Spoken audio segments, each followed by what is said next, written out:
이번엔 작업 스케줄러에 대해서 알아보도록 하겠습니다.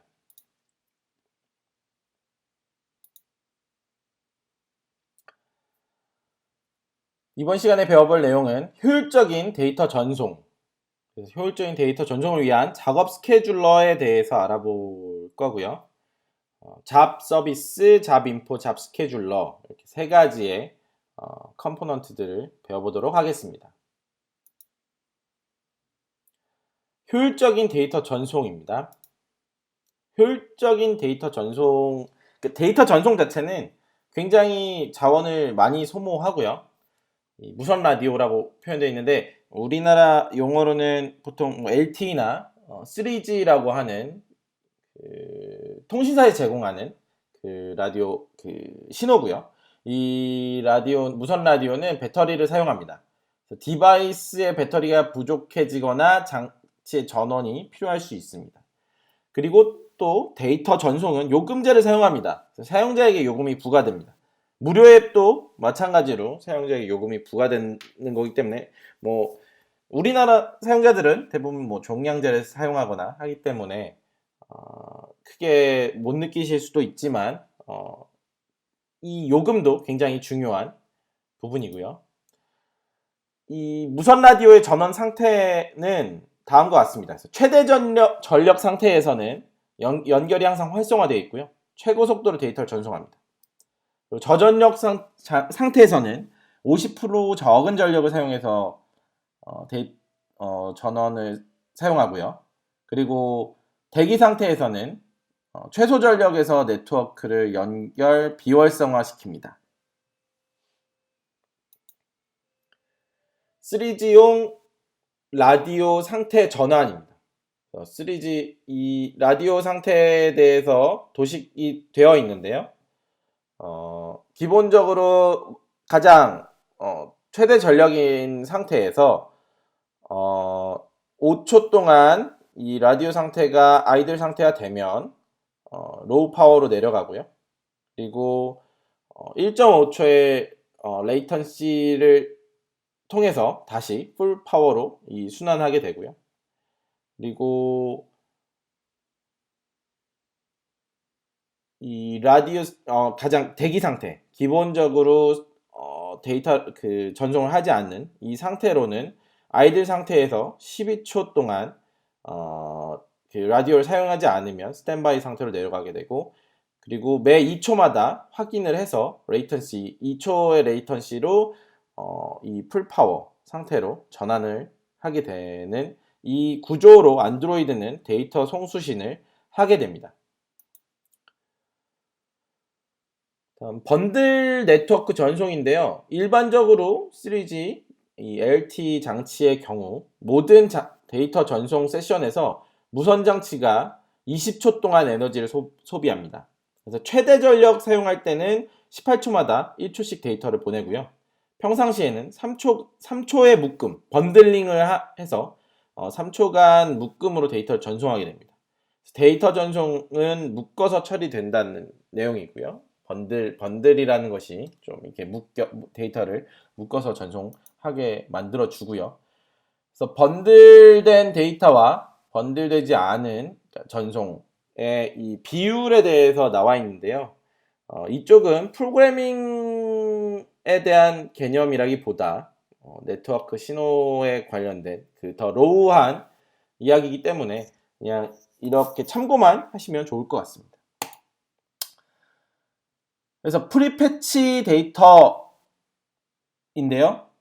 이 특정 기간 동안 필요할 것으로 예상되는 모든 데이터를 한 번에 연결해서 최대 용량으로 다운로드 받는 그 데이터를 풀패치 데이터라고 하고요.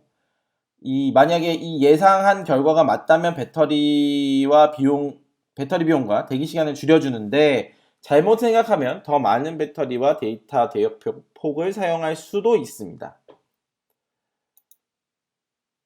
연결 상태 모니터링이죠. 연결 상태 모니터링입니다.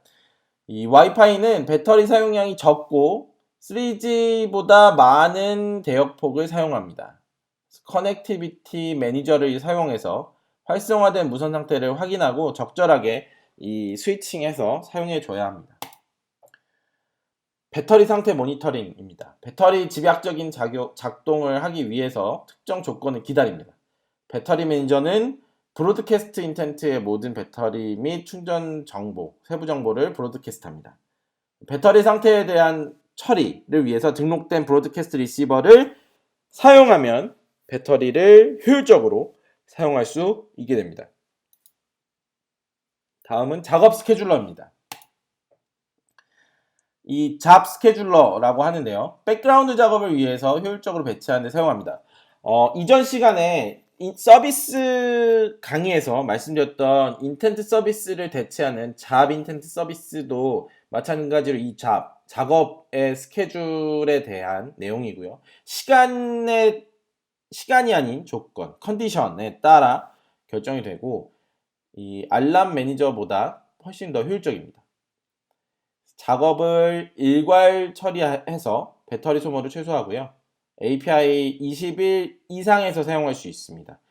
이 이하에 대한 지원 라이브러리가 없다는 거 참고해 주셔야 하고요. 이 작업 스케줄러의 컴포넌트들입니다. 이 잡 서비스라고 하는 작업이 시작되는 서비스가 있고요. 그리고 잡 인포, 작업에 대한 조건을 정하는 빌더 패턴으로 조건을 정의하는 컴포넌트고요.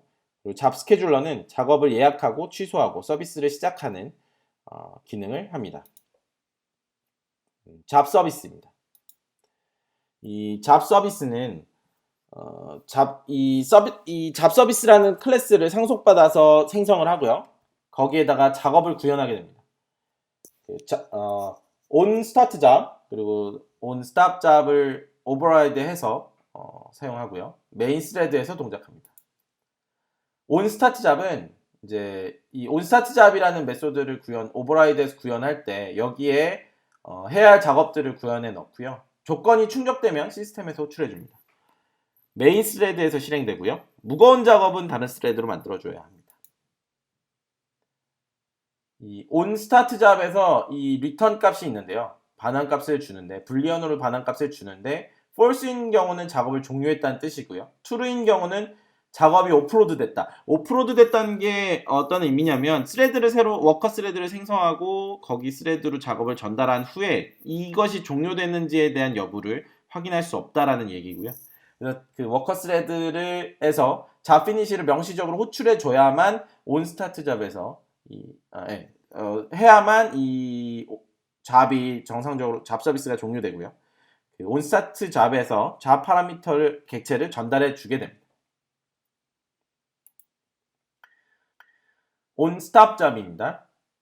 이 시스템에서 작업 실행을 중단해야 한다고 판단한 경우에 호출되고요. 이 요구사항이 더 이상 충족되지 않을 때, 와이파이 연결이 없어지거나 대기 상태가 아닌 디바이스가 대기 상태가 아니게 되면 작업이 중단됩니다. 잡 finished라는 함수가 호출될 때 이 잡 파라미터와 불리언 값이 같이 불리기 전 이게 완료되면 이 함수가 호출되는데 이 onStop 잡이 이전에 호출되게 되고요. 일정을 변경하려면 true를 반환합니다. 다음은 기본이 되는 잡 서비스 코드고요. 이 잡 서비스를 상속받아서 만든 my잡 서비스입니다. 그래서 여기에는 어떤 특정한 워커 어싱크 태스크 이전에 백그라운드 서비스에서 배웠던 어싱크 태스크를 생성해줬고요. 이 어싱크 태스크를 실행했기 때문에 다른 워커 스레드로 오프로드 됐기 때문에 true를 리턴했고요. 그리고 작업이 종료될 때 그냥 이건 기본적으로 일단 true를 리턴하는 코드를 작성한 기본 잡 서비스 코드입니다. 이 잡 서비스를 사용하려면 역시 다른 컴포넌트들과 마찬가지로 매니페스트 파일에 등록해줘야 합니다. 서비스를 등록해줘야 하고요. 이 서비스의 퍼미션과 이 이름을 매니페스트에 등록하는 코드입니다. 다음은 잡 인포입니다. 잡 인포는 실행 조건을 만들기 위해서 생성하는 것이고요. 이 빌더 패턴을 이용해서 만들어주게 됩니다. 그래서 전달하는 파라미터는 다음과 같습니다. 총 3개의 파라미터를 전달하는데 빌더의 잡 아이디, 특정한 이 명시적으로 이 작업에 대한 아이디를 생성해서 전달을 해주고요. 그리고 앱 컴포넌트 네임을 전달해 줄 때 파라미터 2개를 전달하게 됩니다. 그래서 지금 현재 사용하고 있는 패키지 이름, 그리고 이 노티피케이션, 지금 이거 같은 경우는 노티피케이션 잡이라는 그러니까 알림에 대한 작업 스케줄러 서비스를 생성해 준 거고요. 내가 생성한 작업 스케줄, 작업 서비스에 대한 클래스 이름, 액티비티 생성하듯이 클래스 이름을 지정해서 컴포넌트 네임으로 파라미터를 전달하게 됩니다. 그 다음에 잡 인포에서 조건을 설정하게 되는데요. 조건 설정하는 코드는 굉장히 많은 조건들이 있습니다. 지금 보시는 것처럼 여러 개의 조건들이 있고요. 대표적인 것 몇 개만 알아보도록 하겠습니다. 일단 먼저 set required network type인데요. 네트워크 타입이 없는 경우, 이 네트워크 타입에 대해서 이 작업을 지정해 줄 수 있습니다. 네트워크 환경이 무엇이냐에 따라서 작업이 실행되도록 하는 그런 코드를 전달하는 함수고요. 네트워크 타입이 none이면 기본값으로 네트워크가 필요하지 않은 상태고요. 그리고 네트워크 타입이 n이면 네트워크 연결이 필요한 겁니다. 그래서 어떤 타입이든 네트워크 연결이 필요한 상태를 나타내고요. 네트워크 타입 not roaming 하면 로밍 되지 않는 네트워크, 그리고 네트워크 타입 unmettered면 측정되지 않은 네트워크 연결이 필요하다는 set minimum latency라는 함수로 호출해서 밀리세컨을 전달을 하고요. 작업을 완료하기 전에 대기하는 최소 밀리초, 그러니까 이 작업 스케줄러가 동작을 할 때 완료를 기다리는 시간을 세팅하는 거고요. 최소 시간을 세팅하고요. 그리고 set override deadline은 다른 조건이 충족되지 않더라도 작업을 실행하기 전에 대기하는 데 걸리는 최대 시간. 그러니까 작업이 실행되기 전에 기다리다가 이 데드라인이 지나버리면 종료가 되겠죠. set periodic은 어떤 주기, 일정 간격 시간 내 이 전달하는 파라미터 인터벌 밀리세컨 단위로 인터벌을 전달하면 그 시간 반복 간격을 전달하게 되는 거고요. 그 간격마다 실행을 반복하게 되고 최소 지연 시간 아까 했던 set 레이턴시와 이 상속 금지 조건을 상속하게 되고요. 이 작업이 그러니까 이 지연 시간과 이것들 같이 사용하게 되는 겁니다. 그래서 작업이 주어진 기간 동안 반드시 실행되는 것은 아닙니다. 그 반복 간격이 전달됐을 뿐 그 간격마다 실행이 되지만 반드시 딱 정해진 시간에 실행되지 않는다는 의미고요. set persisted는 시스템이 재부팅 되더라도 작업이 지속되는 그런 서비스를 만들 때 사용하는 거고요. 여기에 전달하는 값은 true 또는 false고요. receive boot complete 권한이 필요합니다.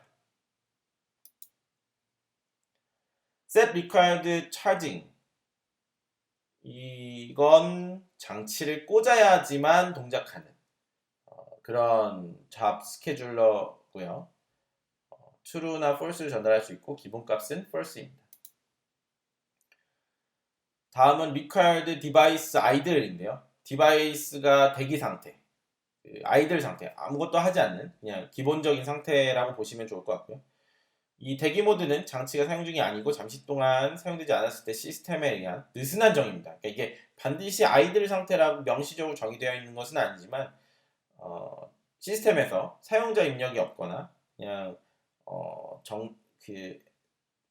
정지되어 있는 상태에서 호출되는 거고요. 리소스가 많은 작업에서는 그러니까 평시의 작업이기 때문에 리소스가 많은 작업에 사용되고 이 파라미터는 기본 false고요. true를 전달하면 이 디바이스 아이들 상태에서 작업을 수행하게 됩니다.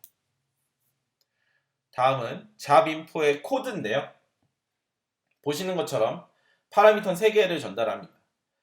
잡 아이디와 패키지 네임과 전달하고자 하는 서비스 객체의 클래스 이름 전달하고요. 이 required network type, 이건 네트워크 타입에 대한 조건을 전달했고요. 이 unmethod가 전달됐고요. 그리고 required device idle 상태에서 동작하도록 true를 전달했고, required charging, 그래서 충전 상태에서 실행되도록 전달되어서 이것을 빌드해서 잡 인포를 만들어 주었습니다. 다음은 작업 스케줄러입니다. 작업 스케줄러는 해당 잡을 예약하는 코드고요. 시스템으로부터 잡 스케줄러 객체를 취득해서 그 잡 스케줄러의 스케줄 함수를 이용해서 인포를 전달하고 그렇게 해서 스케줄링 하게 됩니다. 보시는 것처럼 시스템에서 서비스로서 잡 스케줄러를 가져온 후에 그 스케줄러의 스케줄 코드에 잡 인포를 전달하는 그런 실행 코드입니다. 네, 이 작업 스케줄러에 대해서 좀 더 자세하게 알아보시려면 제가 같이 올려드리는 강의 노트의 이 페이지에 있는 링크를 통해서 확인하실 수 있고요. 여기서 좀 더 공부해 보시면 좋을 것 같습니다.